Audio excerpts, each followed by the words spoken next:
Senhor, amém? Amém. Nós podemos sentar, irmãos, em nome de Jesus. Eu peço que os irmãos possam abrir o livro de Salmos, número 42, amém? Salmos, número 42. Também quero agradecer a Deus por essa tão rica oportunidade que Ele concede de poder, pela sua misericórdia e graça, trazer uma breve palavra aos irmãos. Agradeço ao nosso pastor Edevaldo, não está aqui presente, mas pela oportunidade que nos foi dada, pela confiança, ao meu esposo, à minha família, pelas orações, intercessões, paciência que tem comigo, e pela vida de cada um dos irmãos também agradeço ao Senhor que tem orado e intercedido pelas nossas vidas. Amém?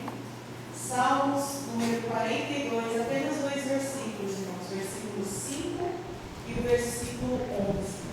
Amém? Versículo 5 nos diz assim: Por que estás abatido, ó minha alma, e por que te perturbas em mim? Espere em Deus, pois ainda o louvarei na salvação da sua presença. E depois o versículo 11 nos diz novamente: Por que estás abatida, ó minha alma, e por que te perturbas dentro de mim? Espere em Deus, pois ainda o louvarei. Ele é a salvação da minha face e o meu Deus. Aleluia.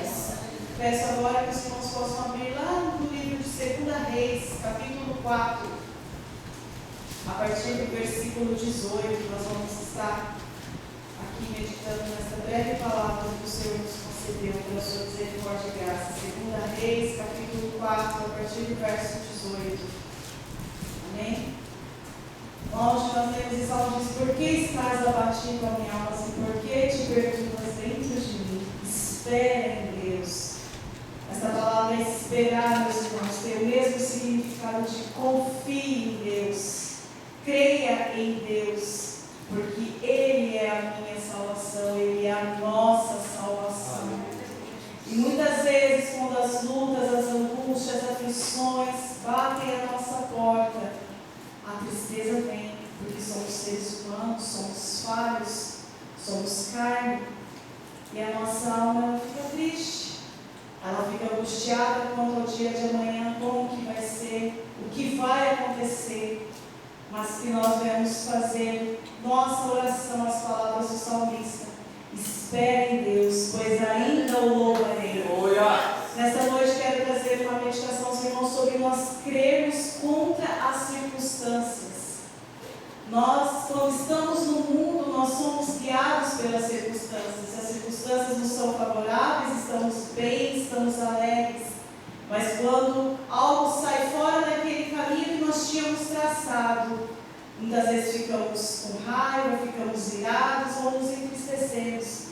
Mas quando nós conhecemos a Deus, quando o aceitamos como nosso único e suficiente Salvador, nós precisamos ter na nossa mente que o Senhor, Ele não age com as circunstâncias ao nosso favor, Ele está acima das circunstâncias, Ele está acima dos problemas, Ele está acima das dificuldades, porque Ele é Deus.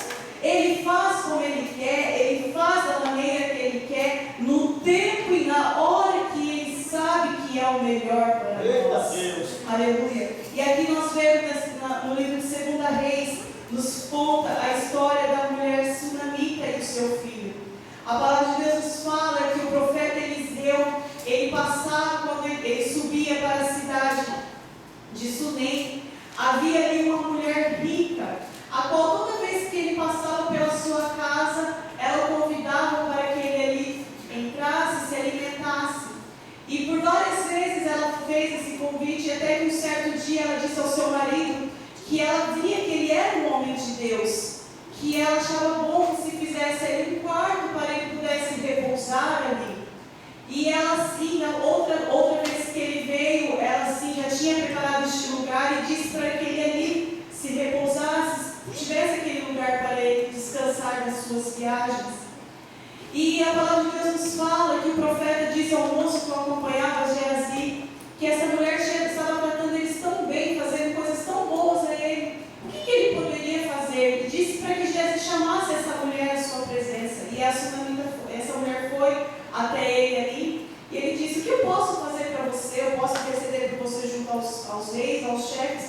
porque você tem tratado a gente tão bem, tem feito coisas tão boas, cuidado de nós, e eu gostaria de retribuir isso. E ela disse que não era necessário nada. E saiu. E aí o seu moço observou que ela não tinha filhos, e que o seu esposo já era um homem avançado, já era um homem velho. E novamente Eliseu manda que ela volte à sua presença e diz que ao tempo determinado da vida, ela daria à luz a um filho. E a palavra de Deus nos fala que ela disse assim, que ela pediu para que o profeta não mentisse a ela, que a palavra que ele disse, que fosse verdade, que ele não enganasse ela. Porque, então, com certeza, todos nós que somos mulheres, nós temos o desejo de ser mãe. Chega quando nos casamos, chega um determinado tempo na nossa vida, nós desejamos ter filhos. E eu creio, irmãos, que deve ser muito frustrante para uma mulher quando a medicina dessa terra diz que ela não pode ter filhos. Mas graças a Deus que nós temos um Deus todo-poderoso que está acima da medicina, que faz como Ele quer, no tempo que Ele quer. Então essa mulher, a palavra de Deus nos fala que no tempo determinado ela deu à luz a um filho. E a partir do verso 18 nos diz que o menino cresceu e que um dia ele estava com o seu pai e que ele começou a sentir dores na sua cabeça. E o seu pai disse ao seu servo para que o levasse até a sua mãe, porque o menino não estava bem. E o menino foi até a sua mãe, o servo levou ali aquela criança. E a palavra de Deus nos diz que essa criança morreu no colo da sua mãe. E essa mulher, meus irmãos, nenhum momento, quando nós lemos aqui o livro de 2 Reis, capítulo 4, nos diz que ela pediu este filho ao Senhor. Não nos diz. Eu creio que talvez sim, ela tenha nas suas orações, mas aqui na palavra de Deus não nos diz isso. Mas pela sua fidelidade em servir ao homem de Deus, em ser fiel ao Senhor, o Senhor que conhece o esquadrinho mais profundo do coração, concedeu ali o desejo que ela trazia dentro de si de ter um filho. Só que passado o tempo, essa criança morre. Essa mulher, a palavra de Deus nos fala que ela pegou, no versículo 21, ela o tomou, deitou sobre a cama do homem de Deus, fechou a porta sobre ele e saiu. E no versículo 22 diz assim que ela chamou o seu marido e disse: manda-me já um dos moços e uma das jumentas, para que eu corra ao homem de Deus e volte. No versículo 23, e disse ele: por que vais a ele hoje? Não é lua nova nem sábado. E ela disse: tudo vai bem. Irmãos, eu creio que essa mulher, assim como ela viu que Deus o abençoou, dando a ela este filho, ela tinha fé que Deus podia usar este mesmo homem de Deus para tornar a dar vida ao seu filho. E ela creu contra a circunstância que estava na sua casa, que era uma circunstância de morte.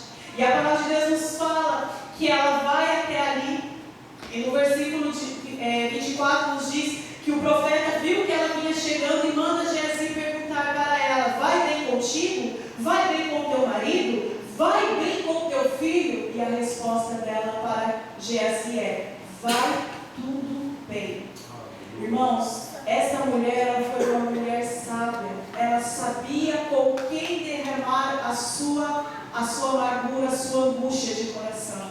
Muitas vezes estamos tão angustiados e aflitos que nós às vezes olhamos e não encontramos alguém que nós podemos falar e conversar. Queremos às vezes alguém de carne e osso e às vezes nós não conseguimos nos abrir. Mas saiba que há alguém certo para você resolver as suas petições.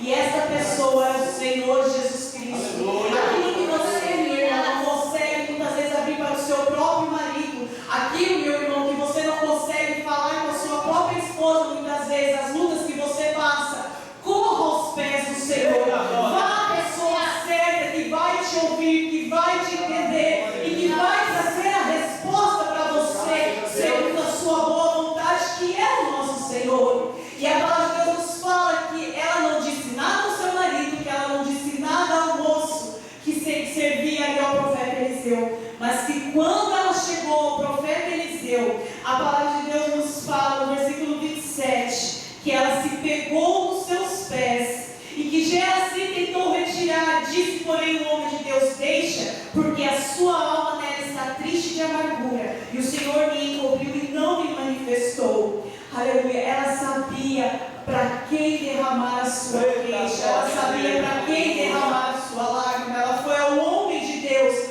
aquele mesmo que o Senhor usou para abençoá-la, para dar a ela aquela criança, dizer que ela teria aquele filho. Ela foi novamente a este homem, a ele derramou a sua queixa. E a palavra de Deus nos fala que ela disse, então ali, o que havia acontecido. E o profeta diz a Geazi para que ele fosse até ali, na casa dessa mulher, que cingisse os lombos, no versículo 29, tomasse o bordão na mão e se encontrares alguém, não o saudes, e se alguém te saudar, não lhe respondas, e põe o meu bordão sobre o rosto do menino.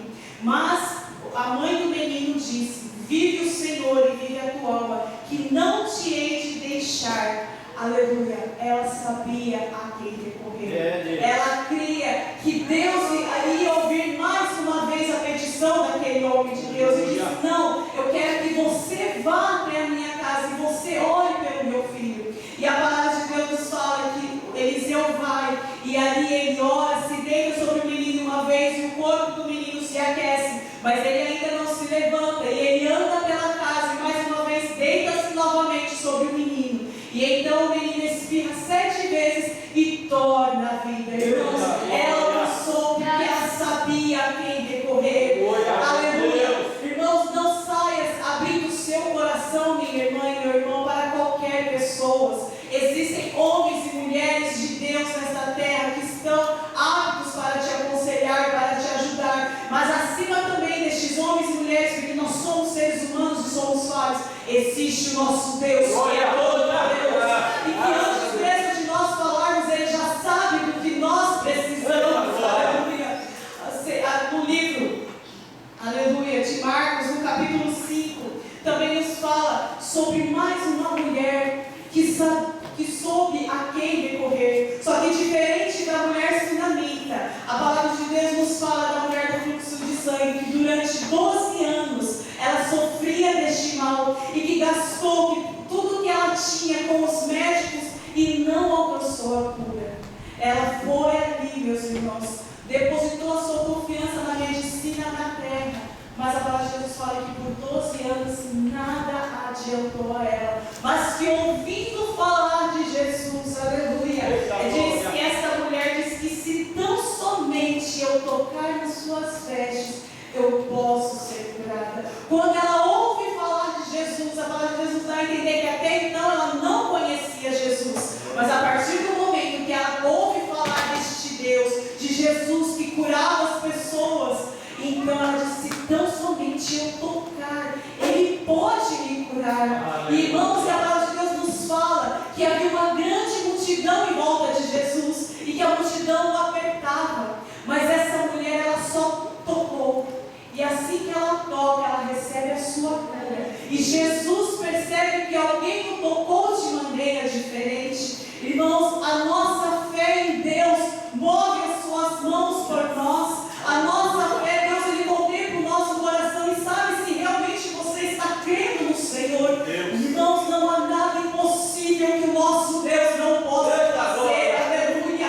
Não importa a enfermidade que seja, não importa se o coração é duro, que essa pessoa parece que não vai aceitar a Jesus. O nosso Deus, se nós tocarmos nele com fé, com a mesma fé que essa mulher tinha, irmãos, que há 12 anos ela padecia deste fluxo de sangue, ela se encontrava fraca nas suas forças, irmãos, e mesmo assim com a sua fraqueza, ela foi e tocou e alcançou a vitória. Que nós venhamos ter esta fé, mesmo que as nossas lutas sejam tão grandes, e estamos há tanto tempo orando, pedindo ao Senhor, e parece que não está acontecendo. Deus, Ele tem um tempo determinado para nos abençoar. Deus, Ele sabe a hora certa de agir. A forma que Deus age na vida do seu irmão não quer dizer que Ele vai agir da mesma forma na sua vida, porque Ele sabe como fazer, a hora de fazer.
em virtude. E em meio a toda aquela multidão, ela se manifestou e pôde dizer que ela estava curada. Irmãos, não vamos olhar as circunstâncias à nossa volta.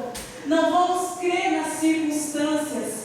Vamos crer em Deus. Aleluia. Está acima. Salmo 121. Eleva os meus olhos aos montes, de onde me virá o socorro? O meu socorro vem do Senhor, que fez os céus e a terra. Ele não deixará vacilar o teu pé. Aquele que te guarda não tosquenejará. Aleluia. Que nós venhamos crer, meus irmãos, crer contra as circunstâncias. E ainda que a nossa alma se angustie, ainda que estejamos tristes por algo ou por alguém, por que estás abatido, a minha alma, e por que te perturbas em mim? Espera em Deus, confia em Deus, porque ainda o louvarei, pois Ele é o Deus da minha salvação.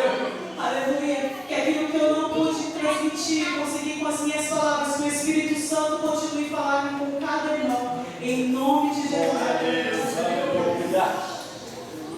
Amém. Irmãos, nesse momento eu também gostaria de pedir oração pelo meu tio no Brasil. Ele se chama João, ele ainda não é salvo. Há cerca de mais ou menos 1 ano e meio atrás ele foi diagnosticado com câncer de próstata e já tinha passado para a bexiga. Foi feita a cirurgia, foi retirada a bexiga, ele passou por um período de tratamento de quimioterapia e estava bem. E passados-se 1 ano foi feitos novamente os exames e foi há uns 3 meses atrás os médicos diagnosticaram que o câncer voltou em várias partes, inclusive no pulmão. E essa semana eu estive falando com a minha mãe segunda-feira, ele acharam que era uma gripe, que ele começou com uma tosse, não melhorava, levaram ele ao médico e os médicos fizeram os exames e falou assim que não é uma gripe, é devido ao agravamento do câncer que está no pulmão. Então os médicos falaram que não tem mais o que fazer. Não, a família, os filhos achavam que era apenas um resfriado, alguma coisa assim, mas falou não, é o câncer que está no pulmão que está se agravando, por isso que ele está com essa tosse e agora a gente não tem mais o que fazer, não é possível mais fazer cirurgia, ele está em tratamento de quimioterapia, mas para a medicina não há jeito. Mas eu creio em um Deus Todo-Poderoso. Eu confesso, irmãos, que eu tenho pedido a Deus não pela cura dele, mas pela salvação, porque se for a vontade de Deus de levá-lo para que ele vá salvo em nome de Jesus, então peço que os irmãos se lembrem dele nas orações, se chama João, amém? Senhor, Salvador